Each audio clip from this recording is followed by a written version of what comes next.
les réflexes aux experts, les bridges et les hybrides aux amateurs et les compacts au grand public. Ainsi caricature-t-on souvent les grandes familles d'appareils photo numériques. Ce n'est pas si simple. Au rayon des compacts en particulier, les prix varient de 70 à 550 euros. Pourquoi un tel écart?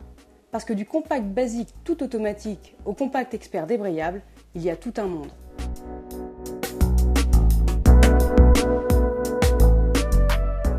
Les différences physiques sont immédiates.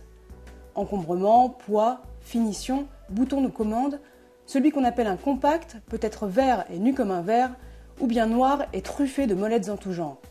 C'est ainsi qu'on distingue un appareil basique d'un appareil expert.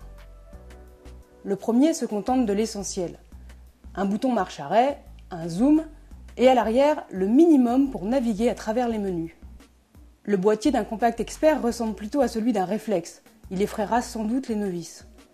Outre l'accès à une multitude de réglages, luminosité, mise au point manuelle ou encore molette de correction de l'exposition, l'appareil est aussi équipé d'un écran LCD orientable pour des autoportraits ou des scènes difficiles d'accès. On peut aussi y ajouter un flash. Le compact simple est presque un accessoire de mode, tantôt vert, tantôt bleu, tantôt rose. Son look doit être un atout aux yeux du consommateur. Ce n'est pas la première préoccupation d'un expert, souvent plus sobre mais aussi plus lourd. On frôle les 500 grammes, alors que sur des appareils moins aboutis, le poids dépasse rarement 200 grammes, batterie incluse. La forme des appareils influe par ailleurs sur la prise en main, plus confortable lorsqu'un relief permet de caler ses doigts.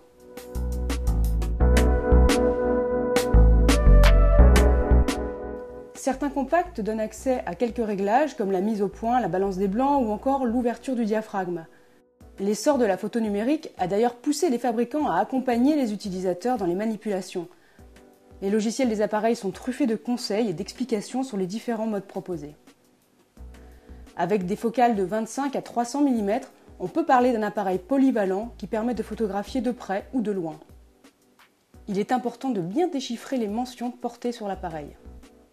La majorité des appareils sont aujourd'hui pourvus d'un mode vidéo et sont capables de filmer en 720p. Nos tests montrent que la qualité est globalement moyenne, mais suffisante pour de petites séquences. Mais attention, tous ne sont pas capables, par exemple, de gérer le zoom optique pendant la capture de film. Longtemps, les appareils compacts ont souffert d'un temps de démarrage extrêmement long. Attendre 5 secondes avant de pouvoir prendre une photo est très pénible à l'usage et parfait pour rater les photos dans l'instant. Les compacts experts sont nettement meilleurs sur ce point qu'il faut impérativement vérifier avant l'achat en allumant l'appareil en boutique.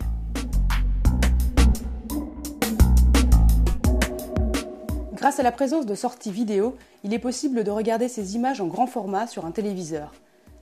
Certains modèles offrent une connectique haute définition HDMI en plus de la sortie composite analogique. Elle permet de visionner ces photos en haute définition, si l'on est équipé d'un téléviseur haute définition bien sûr. Attention toutefois, le câble adéquat est rarement livré, il coûte entre 15 et 35 euros.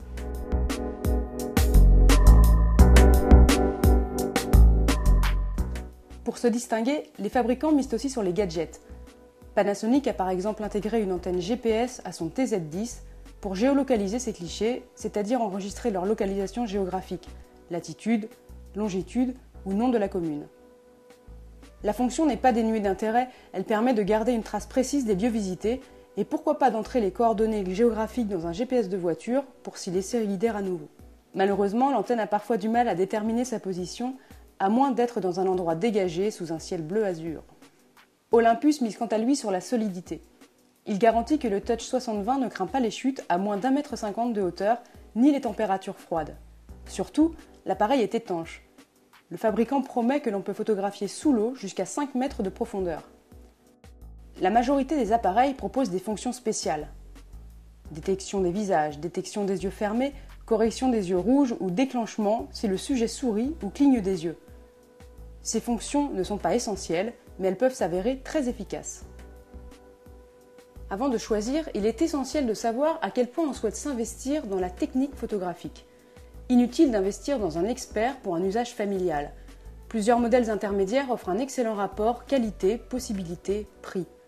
À vous de voir lequel répondra le mieux à vos besoins.